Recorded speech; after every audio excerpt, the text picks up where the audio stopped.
inshallah.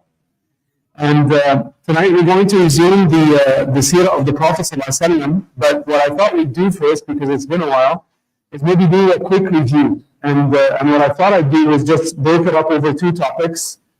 A summary of the entire Meccan period. And the next time we'll do a summary of where we were in the Madani period until we left.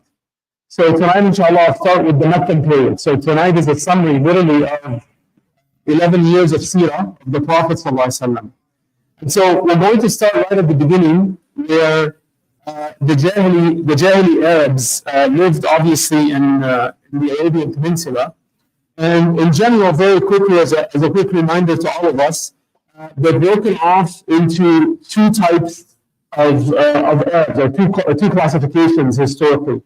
The people that were extinct, they're called al-Ba'ida, and they're examples of who is extinct, didn't exist anymore.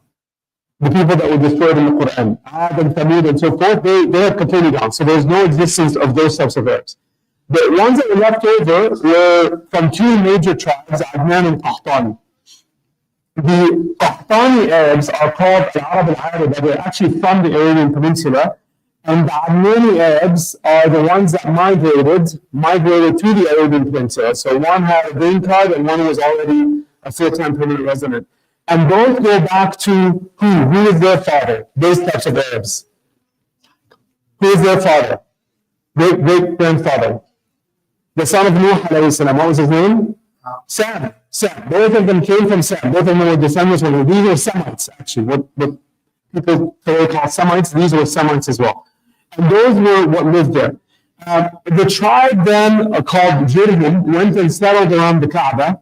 And the Jirhum actually were the tribe in which Ismail alayhi salam grew up. So when Ibrahim alayhi salam reconstructed the Kaaba, the foundations of the Kaaba, and left with his son Ismail, he lived within the tribe of Jirhum.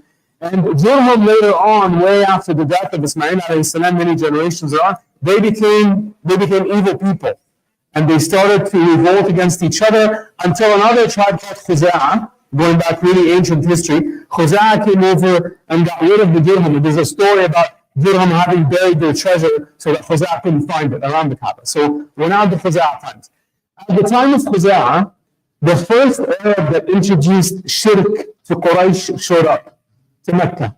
And his name was, he's mentioned in the hadith, Amr ibn Luhay. Remember we talked about him? Amr ibn Luhay was the first one to introduce idolatry to the Arabs of Mecca. And he traveled to Syria, he was a businessman, and he saw what the Syrians were doing, and they were worshipping different alihah. And he was very impressed